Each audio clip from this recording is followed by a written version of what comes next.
Почитувани колеги, колешки, професори, наставници, во име на МНЗА би сакала да заблагодарам што дојдовте на едукативниот семинар за аутизам, физичко образование и спорт. Се радуваме што ви гледаме во толкова голем број.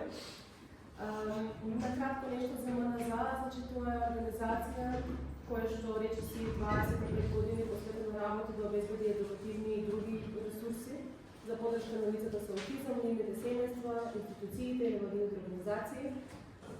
Како членови на МНЗА, нашата мисија е да градиме инклузивно општество во кое секој може да има квалитетен живот. Денес имаме една заедничка цел, а тоа е да се стекнеме со нови вештини кои ќе ни помогнат да создадеме поинклузивна и функционална средина за учениците со аутизам при часовите по физичко образование и спорт. Овој семинар е Erasmus Plus проектот кој стреми да ги идентифицира и заедно добрите практики во физичко образование за успешна инклузија на учениците со аутизам. Во текот на семинарот ќе се фокусираме на некои важни теми, како што се начинот на кој што учениците со аутизам учат, како да се зголеми нивната мотивација за спорт, како успешно да изучат во различни активности и со кои методологии може да се подобри наставата по физичко образование. Ви охрабрувам активно да учествувате, да зборувате, да дискутирате, да споделувате искуства и сите заедно да научиме нешто ново. Сега би сакала да го поканам професор доктор Владимир Крајковски, председател на МНЗА, да ви посака добре дојде и да каже неколку зборови за проектот и за семинарот.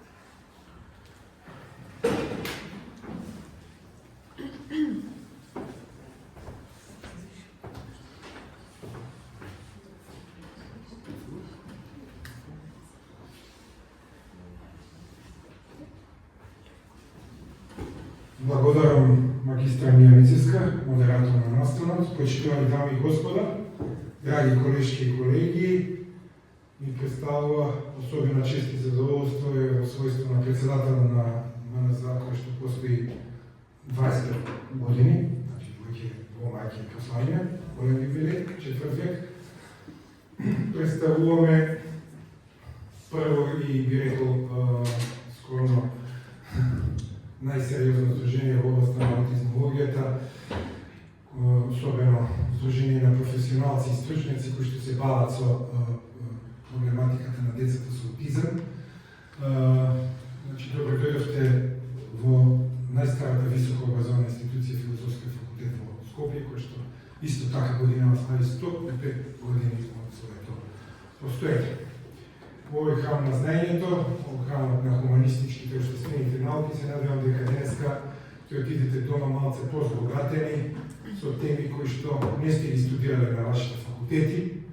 Ќе се обидеме во наредните часови да го задржиме вашето внимание. Има доста интересни предавања, вежби, дискусии, особено главно вие сте сите наставници професори по физичко образование, здравствен и спорт. И интересот беше навистина голем. Имаше за 3 до 4 дена 55 пријавено, моравме да го прекинеме тој формулар за пријавување, па потоа и мала селекција направивме на оние што не беа заведени како професори по физички или наставници, се извинуваме предварително. Едноставно и просторните и другите можности не ни дозволува да правиме некоја манифестација од големи размери. Во текот на денешниот ден има две паузи, кафе паузи, и ќе бидат поставени надвор во ходникот, има една долга маса и се размера на крајот еден заслужен коктел, скорен коктел за сите нас. Главен услов за доколку некој сака сертификат да добие, ќе биде да остане до крај. Значи, тоа се принципите по кои што ние работиме како здружение, особено јас како факултетски професор, универзитетски професор. Значи, не може ако сте били пола сат или два, добиете сертификат. Од почет кон времето и за да ги поминете сите и кон предавачите, треба да останете здраво до сами крај. Ако ви е тоа битно, се разбира. Ако не е битно, секој може да се изе кога сака.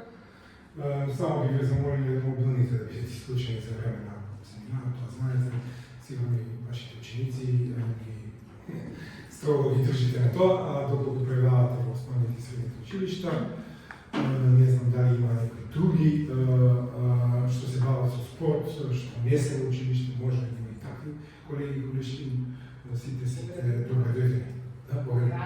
Во Градинка, добре, тоа е добро, затоа што нашето, ќе видите продосно во проектот преку колегите, нашето здружение беше задолжено да напише поглавје токму и за предучилишните деца, училишни и средношколски деца. Сега ќе ми дозволите накусо, ја немам многу да ви го земам вашето внимание, 15 до 20 максимум минути и потоа ќе предам на моите помлади колеги. Проектот е Erasmus Plus, подршка на учениците со аутизам преку физичко образование, а овој семинар денешен едукативен го нарековме, како што кажа и модераторката, аутизам, физичко образование и спорт. Ова е постерот кој што кружеше, реков во мајки посланиме, ќе видиме дали ќе биде тоа со некој голем настан или поскоро, сето тоа ќе зависи од средствата. Во овие изминати 25 години поминавме доста премрежиња, доста падови, доста нагорни линии се разбира. Мислам дека придонесовме на родителите на децата и на самите деца со аутизам и возрастни лица малку од малку да живеат поквалитетен живот.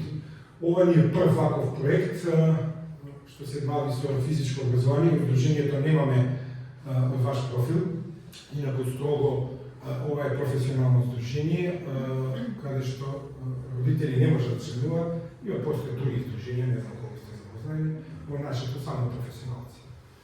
Дефектолози, психолози, социјални работници, доктори по медицина се разбира и други стручни профили кои што работат, да речеме, секојдневно со деца кои што имаат аутистичен спектар нарушување. Одиме на следното, значи, кои се предизвици со кои што се соочуваат учениците со аутизам за време на нивното образование во текот на еден ден, например, во училиште, основно, средно, па ако сакате и во предучилишна установа Кадинка. Секако, главното по дефиниција, тешкотиите се во социјалната интеракција и комуникација, тоа по дефиниција е аутизмот. Многу нема да завлегуваме што е аутизам и така натаму, општи работи, тука имаме доста пишуваме, многу семинари, тоа можете да го видите на нашите социјални медиуми, на нашата веб страница, која што служи секако како добар едукативно четиво за сите оние содржини со слободен пристап, доста видеа, како што кажа, слики од настани и така натаму. Влијание на способностите за играње и стекнување вештини на слободното време, тоа е исто така голем предизвик за децата со аутизам во училиште. Исто немаат добри моторни вештини како што имаат невротипичните деца, немаат добри фитнес перформанси и околу 75% имаат намалена когнитивна способност, имаат интелектуално попреченство. Тешкотиите целосно да се вклучуваат децата со аутизам во наставната програма по физичко образование, особено во нашата држава, се големи, бидејќи гледаме, заклучуваме дека има огромна потреба од вас, професорите и наставниците по физичко и спорт, за доедукација во овој, бидејќи тоа не сте учени на студија. Примена на технологијата во образованието. Секако последниот век, 21 век, донесува зголемена употреба на технологија во учењето, која што ја користат другите наставници, ваши колеги и колешки по други предмети, но претпоставам дека и вие ќе треба да ја користите или веќе ја користите. Веќе одиме кон дигитални ученици и диференцирана настава преку технологија. Зошто е ова значено? Значено затоа што децата со аутизам учат најмногу визуелно. Тоа ќе го пренесат и моите две колешки и колегата, подоцна преку нивните излагање, преку вежбите кои што ќе ги видите практични. Технологијата ја подобрува комуникацијата, секако ги подобрува социјалните вештини и она што е најзначајното го подобрува нивното однесување, бидејќи тоа е нарушено. Треба да знаете како се поставува средината на часот во сала кај нас за физичко физкултурна сала во Зароб и спортска Сакате, мора секогаш да создадете јасна структура и рутина за овие деца, бидејќи тие сакаат строго структуриран распоред на нештата во ученицата или во спортската сала. Кажав уште еднаш ќе повторам, мора да ги искористите визуалните предности, тие не сакаат многу долги реченици, сложени реченици, строго прости реченици и наредбодателни со кратки 2 до 3 збора најмногу реченицата. Често пати се користиме со визуелни знаци, пекс методот и така натаму, ќе видите подоцна. Означете ги граничните ознавки и секогаш мора да имате некој тивок дел, тивка област во салата, поради можност да детето добие предизвикувачко однесување, кое што мора да има еден аго со шатор, така импровизирани темни шатори, кои што би требало, ако е хипернадразнато, хиперсенсибилно, да се малку среди, да се смирни. Понатаму, потребна е постојана рутина, строго на часот, точно во тие 45 минути мора да се знае за детето со аутизам, што се прави во првите 5-10 минути, што се прави во средните 15 минути, што се прави, да кажеме, во последните минути на часот. Строг распоред и секако на крајот од сесијата или на крајот од часот рутински активности. Исто е битно да бидат подготвени и за премин од таа транзиција после вашиот час и тука треба да ќе видите подоцна, значи да се направат одредени активности. Моите драги колеги, колешки и колегата ќе ви кажат за загревање, вежби и така натаму, што се прави исто така на крајот, за да може да се адаптира потоа на следниот час што ги очекува на училишниот ден. Придобивката од визуалните распореди за децата со аутизам е огромна. Веќе спомнав, постои една метода се вика PECS, Picture Exchange Communication Systems, значи тоа на англиски. Доста, кои што кај нас многу се импровизираат од страна на дефектолозите, кои што требам, тука на Институтот за специјална едукација и рехабилитација, а постојат и цели сетови на запад кои што се купуваат за оваа метода, разни слики за часот, што треба да направи, како да направи, за време кога тоалет и самото дете исто ги носи и сега треба и наставникот професор да знае што сака детето да му каже, особено ако детето е невербално. А верувате дека има околу 40 до 50% и невербални деца со аутизам. Тие рутини и визуелни распореди помагаат да се намали анксиозноста. Околу 30 до 35% од децата имаат голема анксиозност и често пати депресија. Користете исто така слични комуникацијски системи, ААЦ, тоа алтернативна и аугментативна комуникација, методот кај децата што не зборуваат, со таблети, посебни програми, се тоа на таблетка нешто може исто така да се искористи во текот на наставата. Привлечете го вниманието, ова е најтешкиот дел на ученикот со аутизам. Обезбедете внимание на детето кога давате одредени упатства, да може, иако ретко гледаат очи во очи, еден од главните проблеми е што не гледаат. Не може друго да воспоставите контакт очи со очи. Користете мултисензорни пристапи како дополнителни бои во текот на наставата, сето тоа ќе го видите на вежбите. Поставете го детето подалеку од одвлекувачи на внимание и намински дистрактори, ако сакаме сега малку да се правиме амичани. Поедноставете ги и дополнете ги вербалните насоки со демонстрации за време на часот, избегнувајте збунувачки заменки и користите секогаш конкретни имиња и именки.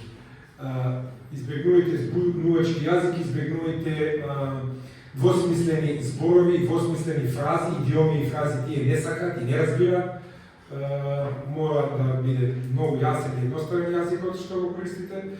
Многу слики кажавме и постојано да користите алтернативни комуникацијски системи. Како ќе го спречиме евентуалното предизвикувачко или challenging behavior, однесување?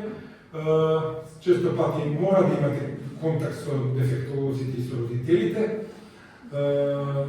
и тие да ви дадат одредени насоки за своето дете, бидејќи тие најдобро го познаваат своето дете, најчесто се со него, да не речам 24/7, нели? секој дете е посебно и има уникатни посебни засилувачи или enhancers на англиски, кои што може да го засилат неговото однесување, да го подобрат неговото однесување. Треба да научите причината и последицата. Она што го гледате како однесување, тоа е врвот на сантата мраз, значи некој неприлагодено однесување, не софикани, сопискани, сотерени, мора да има причина за тоа. Тоа не го прави родителот, детето. Мора да има и најчесто таа е медицинска причина. Натрешно или го боли зап, или го боли стомачето, или има изголемена кандида во цревата, или има некои други внатрешни причини за да манифестира такво екстремно биреко предизвикувачко однесување. Комбинирайте ги активностите, како што кажа, со одредени засилувачи, ќе видите подоцна ќе стане појасно. Секогаш мора да го пофалите кога ќе има добро однесување, не сака многу критикување и негации. Обично му кажувате што да прави, а не што да не прави. Немој тоа, не го се. И тоа ги вознемирува, ги прави по-возбудени. Значи немојте да ми викате не прави ова, немој ова. Само афирмативно однесување, афирмативни реченици. И избегнувајте, како што кажав, негативни команди. Справување со сензорната чувствителност, идентификувајте и контролирайте сензорната чувствителност, дозволете употреба на слушалки или паузи од теретана, заменете ги рачните сигнали со свирча, дали имате користите, запознајте се со плановите за однесување кои што се креирани од тимовите за ИОП, значи индивидуалната образовна програма, претпоставам дека сите училишта имате вакви тимови. Користете клучни зборови кои што се битни за часот, дивки места секогаш и често пати она вие како професори по физичко здравствен или спорт, длабок притисок, често пати може некој од децата да ги смири. Ако има тактилна чувствителност, длабок притисок на телото може да ги смири. Сосема накусо, заклучокот, значи вградување на технологијата во наставната програма, го подржува учењето. Денешните ученици доста се активни во дигиталниот свет, користат технологија за комуникација, мешано учење со технологијата или тие хибридни техники. Клучно е создавање на колаборативни средини за учење насочени кон учениците. Ниту еден пристап не одговара за сите деца, бидејќи сите деца со аутизам се различни. Немате две исти деца со исти симптоми, со исти знаци, со исти однесувања, со исти стремежи и така натаму. Аутизмот различно влијае на секој дете. Важноста на учењето од тимот за УИОП е исклучително значај и тука треба многу тимовите во училиштето да поведат внимание и спроведување на индивидуално одредени стратегии за животна средина. И уште малку за проектот. Значи проектот Supporting Children with Autism Through Physical Education, ви го кажав претходно на македонски, време трајање почнало на 1 септември. Веќе имавме 2 посети, наш тим беше во Литванија на првиот состанок, бевме во Анталија сега во јануари, 2 посети во април ги чекаме гостите од Литванија, Летонија и Турција, тоа се наши партнери.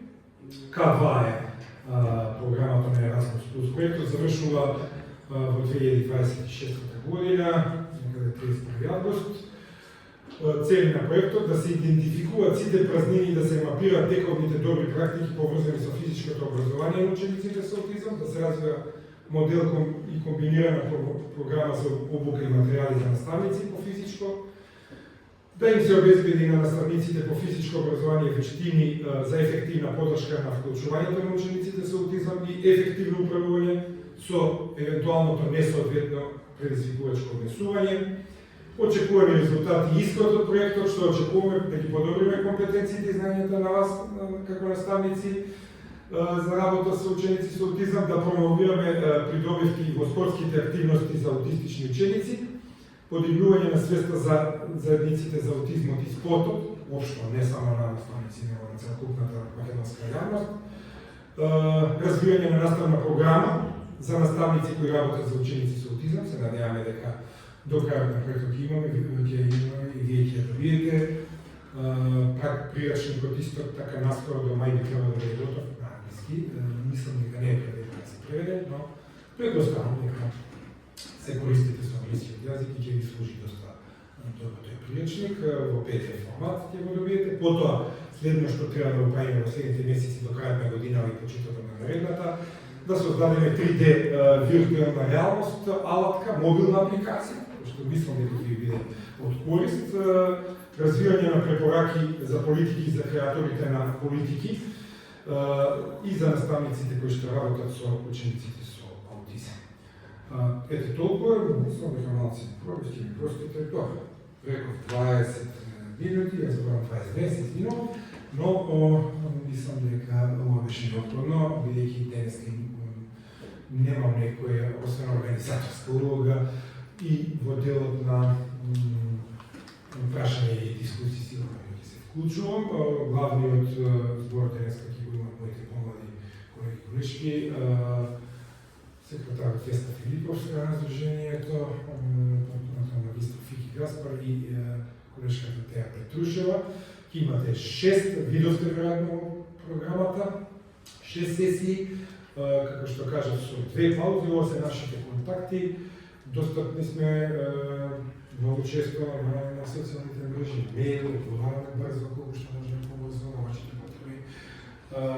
Така што јас сега бидам натаму со програмата, со тоа што ние сакаме да во наредниве неколку минути да ви поделиме, ја ќе ги замалам, да ви поделам еден предтест, да го видиме вашето предзнаење, не се плашете, нема да оценуваме, нема петки, шестки, десетки, туку само и потоа на крајот ќе добиете исто така пост-тест, тој ќе ни користи, евентуално за некои истражување, може и некоја дипломска, има млади студентки тука, па може да добиете некоја дипломска работа, ова вие што ќе го одговорите анонимене, може и да пишете име и презиме, но може и да останете анонимни. Краток 5 до 10 минути, можете веќе да го делите. Има некои прашања, со тоа што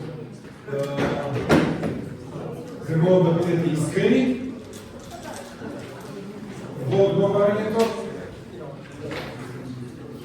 Ќе ги видите прашањата, ако нешто не е јасно, прашате ме мене или колешките